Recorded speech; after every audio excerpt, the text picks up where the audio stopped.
Hi guys, Archie Luxury on the Archie Luxury channel. How do you know when you have too many watches? How do you know this? And quick wristwatch check. Rolex Submariner date. This is the new 41 mil. How do you know? And I got a good friend of mine, super nice guy. I got to tell you, if it wasn't for this friend here, I wouldn't have the Z Blue or the, wouldn't have the Milgauss or the Explorer 2. He's the one who sold them to me at his cost because I wanted to add some Rolex to my collection. And I got to tell you, how do you know when you've got too much? And it's very, very interesting. What do collectors do? So, you know, a lot of collectors, they cover their bases. They cover their bases. They say, right, I want to get a spread, say, of Rolex. I want to get a spread of, say, Patek, a spread of some Vacheron or Breguet, whatever. They get a bit of a spread going there, some vintage. And how do you know when you've got too many? And that's a very good question. I think in my case, I've always been fairly limited. I've got a 10-piece collection. I'll put a picture up here. I got a 10-piece collection. I'm very happy with it. I'm very happy to have my 10 pieces. And the question is, how do you know when you got enough? And it's when, I'll tell you when, it's when you start collecting dial variations. And a good friend of mine, he's got the Overseas Chronograph Blue. He's got the Overseas 3-hand with a black dial. And then he said, you know what? I want to get the white dial. He wanted to buy the 3-hander with the white dial. And I thought, you know what? When you start to buy dial variations, that is when you know you have too many. And I kind of said to him, I said, hey, what are you doing? I said to him, hey. I said, look, I would, if it was my opinion there, if it's my collection, I said to him, I would have the 3 overseas, a 3-hander, a chronograph, and a dual time. Those 3 are absolutely magic. And that's what I said to him. I said, look, I would do that. That's exactly what I would do. And he agreed. He actually changed his order. But it raises a good point. When you have so many watches that you want to get dial variations, I think that may be when you have a wee bit too many. I think when you start to get, and in different phases, he had a big Daytona contingent. And then he started to collect different dial variations. He had the APH, the Daytonas with the APH dial. Then he said, oh, I got to have the blue. So he had white and black. That's the steel versions. And then he had the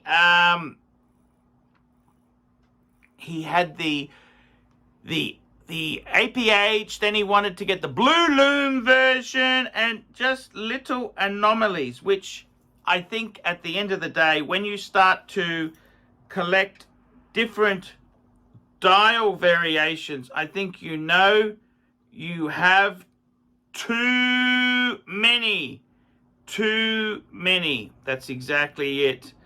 Then you know you've got too many pieces. And I got to tell you, you sometimes in life there, it's hard to know what the true answer is. And I got to say to you, it is difficult. It's difficult to know when to stop. This hobby is very intoxicating. How do you know when you've got enough there? And I've got to, I've always, because I've never had oodles and oodles of money, I've had to balance my collection. I'm just changing watches as I'm talking to you. I'm putting on my Omega Speedmaster chronograph, Mark 4.5. And I gotta tell you, I think that when you, in my own collection, I've said, right, what do I want? I want to cover some bases. I really want to have 2 complicated Pateks. So I've gone and got the World Time, which was a super grail for me. And I've gone and got an annual calendar, which was another, I got it for my 40th. So that's got a bit of history to that exact watch. I wanted 2 Calatravas, simple wind. One's an automatic, one's a manual wind. And then I wanted a Reverso. I always loved my Reverso. That's the watch that's been in the collection the longest, believe it or not. So that gives me 5 dress watches, because I'm a pretty conservative guy. Even though I may not have a traditional job, I'm pretty conservative. Then I wanted 5 steel sports, steel stunners, 5 steel stunners. I said, righto, I want some sort of diver. And I was so lucky to get MJT, get me the sub date. Then I got the Explorer 2. Then I got the Milgauss. Then I wanted a beater, discount diver. Marco's the man who told me to get a discount diver. And then, of course, I wanted a chronograph. And Daytona's a bit expensive. And also, the Speedy, it gets me a chance to get a manual wind. Manual wind in the collection. And I love the Speedy. So, for me, there's no doubling up of dials. I've just gone for the basic functions. I think so I've got a 10-piece. So 5 dress watches, 5 steel sports. When you take your collection to the next layer above that, of course I've only had the resources, I only had the money to buy a certain number. I had to really think about what did I want. Instead of having a bit of this and a bit of that, I thought, you know what, I want to have a nice contingent of Pateks and a nice contingent of Rolex. So that's what I've tried to achieve there. I suppose if I blew my collection from 10 to 20 and I don't have the money, you would start to do things like, okay, then you'd say, right, you want to get a GMT Master as well as your Explorer. Then you'd say, well, I've got a Submariner. I also want to get a Deep Sea or a Sea Dweller. And then I want a 2-tone. Then I want a 2-tone GMT. And then I want a discount diver, maybe a secondary one like a Super Ocean Heritage. And then with the Pateks, you want to get a chronograph Patek or a perpetual calendar to up your game. And I suppose that's where you can sort of very easily blow the collection from 10 pieces to 20. And then from 20 to 30.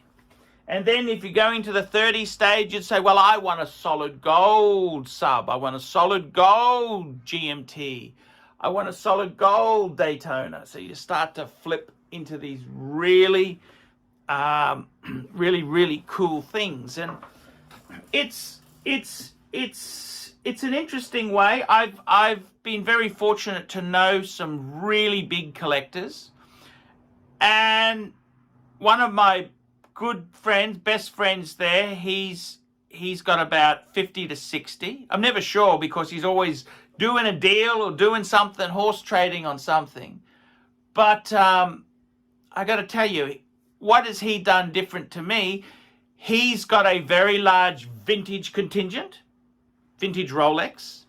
He's got he's got Pateks. He's got, his Pateks are worth way more than my Pateks.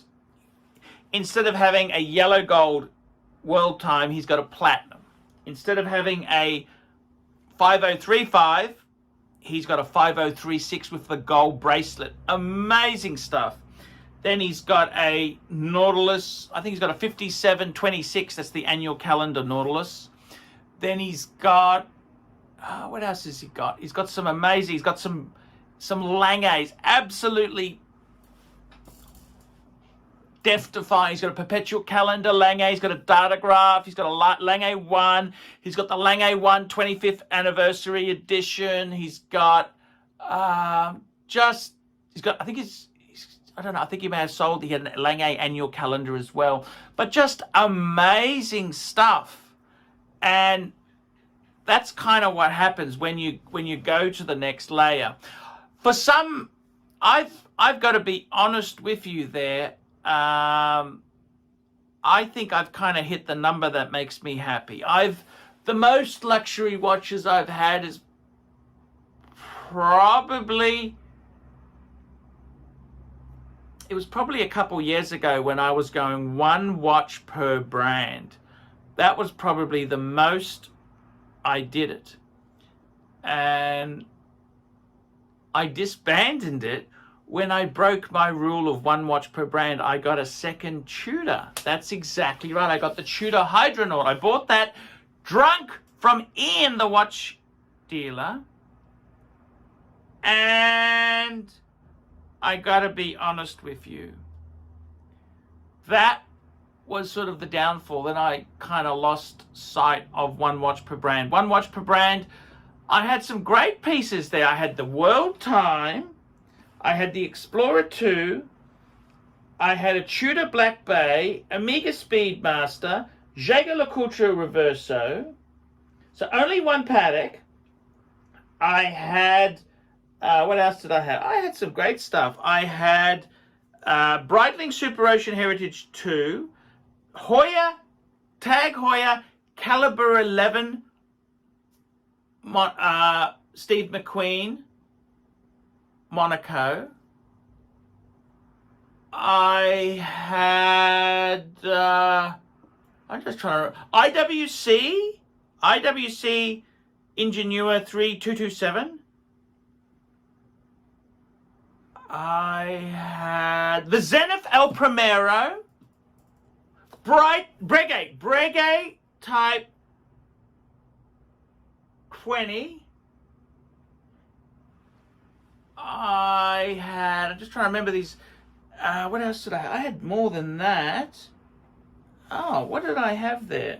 I'm just trying to remember these brands, but it was a great spread. It was a really good spread of pieces. I loved it. A good spread. What else did I have there? It was an interesting kind of collection to have. It was interesting. I did enjoy it. I wanted to get a Grand Seiko.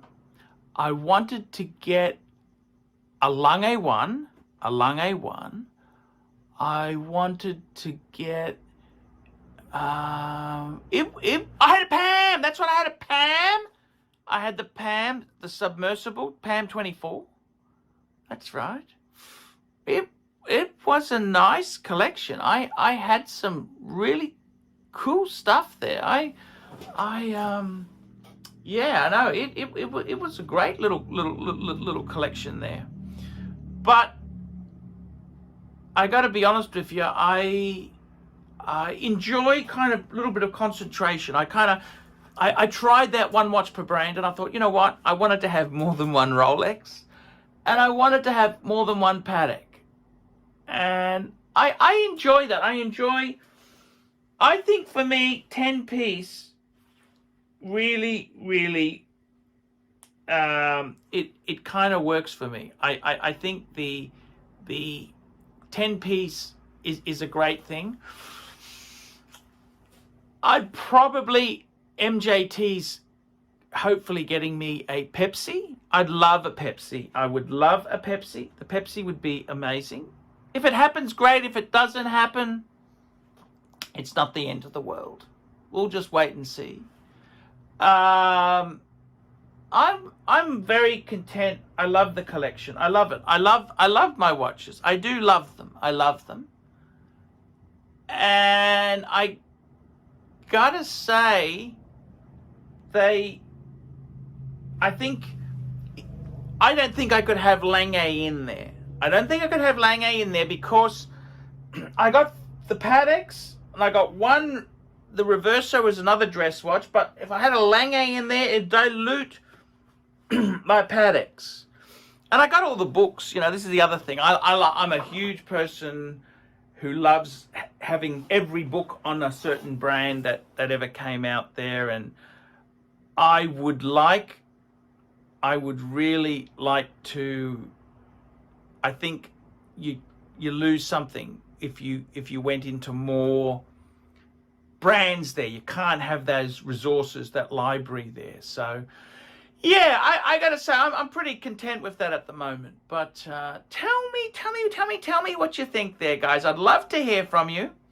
And guys, we will see you in the next one. Happy collecting, love your watches, and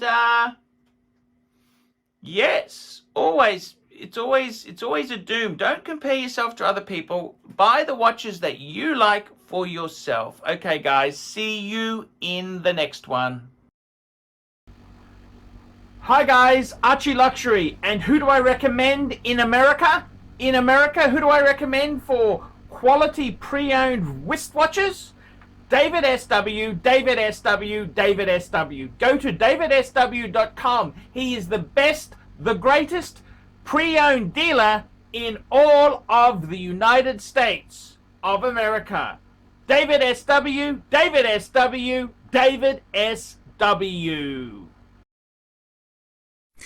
Hey guys, ArchieLuxury. Who do I recommend for watches in Brisbane and Sydney?